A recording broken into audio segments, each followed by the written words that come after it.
Hello friends, સ્વાગત છે તમારું અવનવી વાનગીઓ અને દેશી નુસ્ખાઓ ચેનલ પર. આજે આપણે બનાવવાના છીએ શિયાળામાં ખવાતા અડદિયા પાક.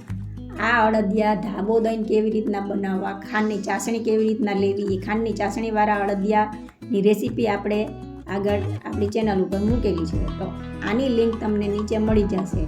પણ આજે આપણે બનાવવાના છીએ ધાબો દીધા વગર અને ગોળવાળા અડદિયા. તો આ અડદિયા પાક કેવી રીતના બનાવવા ગોળવાળા તે આપણે જોઈ લઈએ. તો એના માટે આપણે સામગ્રીમાં શું શું જોશે તે જોઈ લઈએ. સૌથી પહેલાં આપણે 1 કપ ભરીને મલાઈ સહિતનું દૂધ લઈ લીધું છે.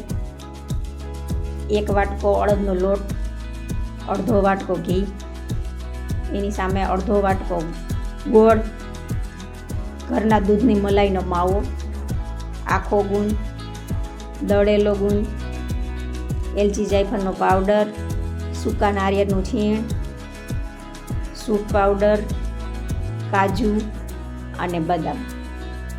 તો ચાલો બનાવવાનું ચાલુ કરીએ. આ ઉપરાંત બજારમાં તૈયાર અડદિયાનો મસાલો પણ મળે છે, તમે એનો સમાવેશ પણ કરી શકો છો. અને જો તીખા અડદિયા ખાવા હોય તો લવિંગ મરીનો પાવડરનો પણ સમાવેશ કરી શકાય. તમારી પસંદગી પ્રમાણે મસાલા ઓછા વધુ કરી શકાય, જે તમને પસંદ હોય તે આમાં ઉમેરી શકો છો.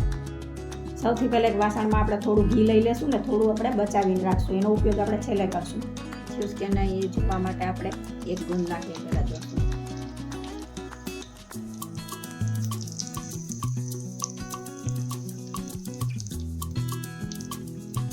ગરમ થઈ ગયું છે. હવે આપણે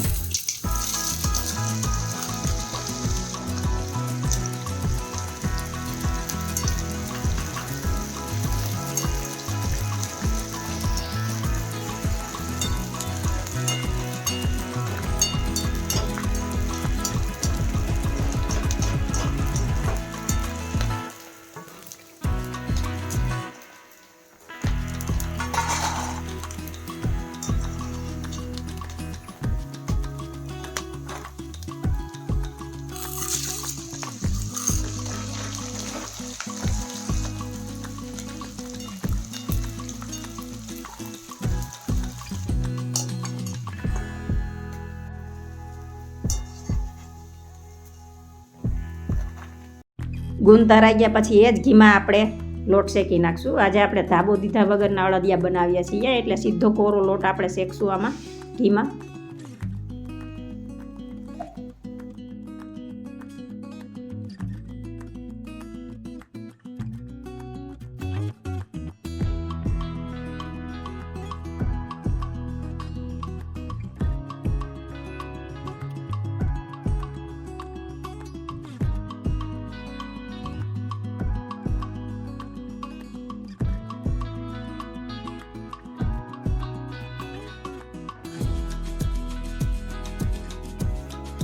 જેમ જેમ શેકાશે એમ ઢીલું પડશે અને ઘી પણ છૂટું પડશે. ગેસની ફ્લેમ મીડિયમ રાખવાની છે અને હલકું ગોલ્ડન થાય સુનહેરા રંગ ત્યાં સુધી આપણે આને શેકાવા દેવાનું છે, ફેરવા કરવાનું છે. નીચે ચોટી ન જાય એનું ધ્યાન રાખવાનું છે.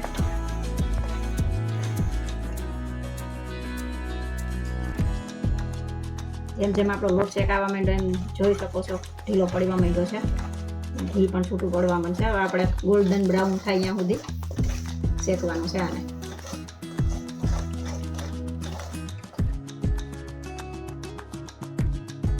આપણો લોટ શેકાવા લાગ્યો છે, તો હવે આપણે આમાં માવો એડ કરી દઈશું કે જેથી આમાં ભળી જાય.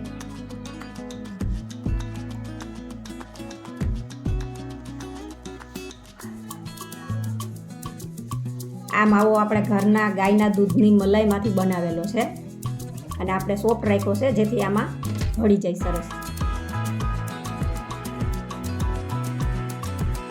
આ માવો આપણે ઘરે કેમ તૈયાર કરવો એની રેસીપી પણ આપણે આપણી ચેનલ ઉપર મૂકેલી છે, એની લિંક પણ તમને નીચે મળી જશે.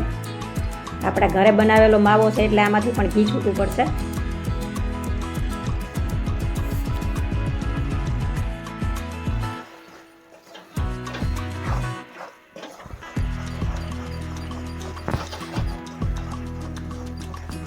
માવો મિક્સ થઈ ગયો છે. હવે આપણે દળીને ગુંદ રાખેલો છે એને નાખી દેશું કે જેથી એમાં ફૂલી જાય.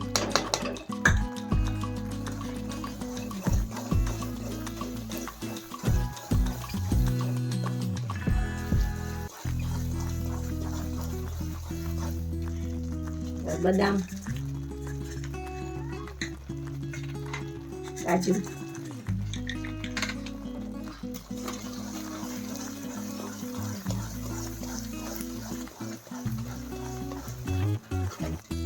સુકેલું નાળિયેર, જાયફળ અને એલચીનો પાવડર,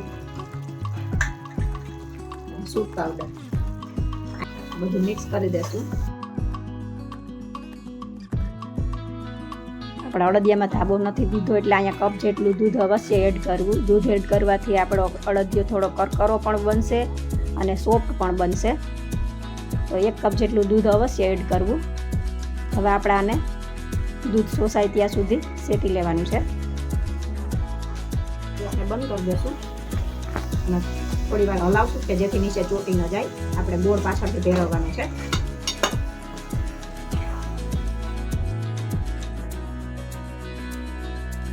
આપણે જે અડધો વાટકો ઘી લીધું હતું એમાંથી આપણે એટલું બચાવીને રાખ્યું હતું એને હવે ગોળ ઓગાળવામાં ઉપયોગ કરવાનો છે છેલ્લે. હવે આપણે આમાં અડધો વાટકો જે ગોળ લીધો છે એને આમાં નાખી દેવાનો છે અને આપણાને ઓગાળવાનો છે હરખો કે જેથી આપણા અડદિયામાં હરખી રીતના મિક્સ થઈ જાય. એક ઉફાણો આવે ત્યાં સુધી આપણે આને ગરમ થવા દેવાનું છે.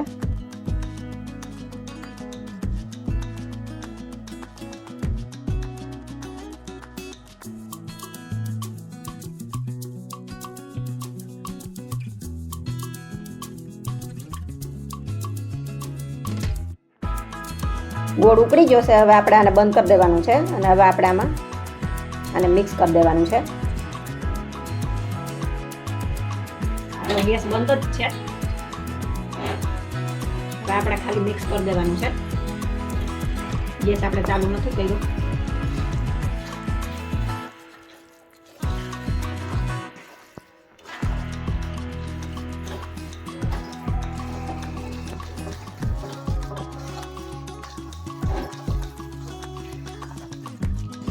છેલ્લે આપણે થોડો ગુંદ આખો ફેરવી દઈશું.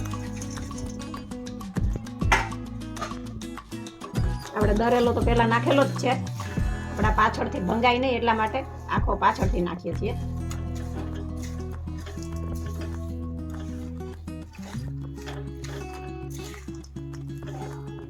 લગાવી દીધું છે. હવે આપણે આમાં પથારી દેશું. આપણે આખા અડદિયા પણ વારીને બતાવશું.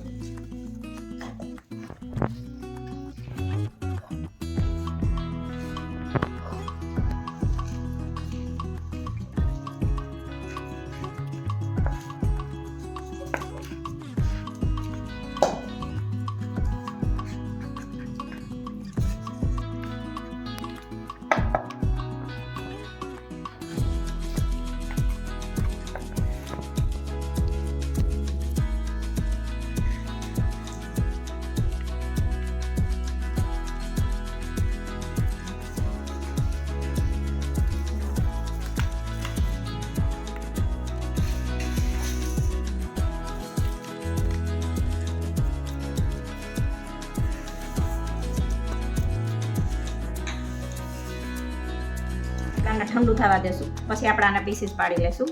અને હવે આપણે અડદિયા વારીને પણ બતાડશું.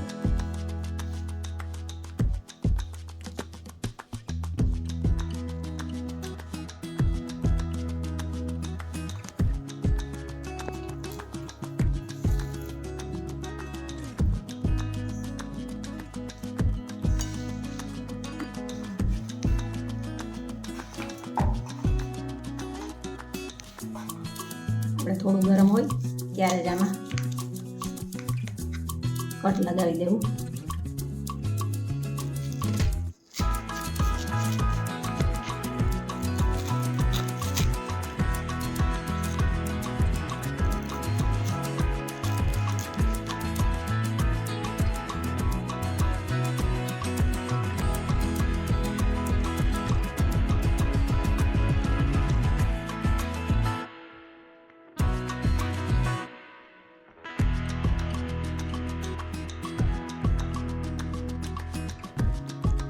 આપણે જે ધાબો દઈને અડદિયા બનાવવામાં આવે છે એ અડદિયા દાણેદાર બને છે અને જે ધાબો દીધા વગરના અડદિયા બને છે તે લીસા બને છે. તો આપણે બંને રીતથી બનતા અડદિયાની રેસીપી આપણે આપણી ચેનલ ઉપર આપેલી છે.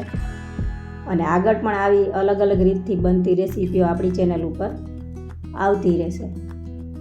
તો આ તૈયાર છે આપણા ગોળમાં બનેલા અડદિયા, જે આપણે પીસીસ પાડીને પણ બતાવ્યા અને વારીને પણ બતાવ્યા.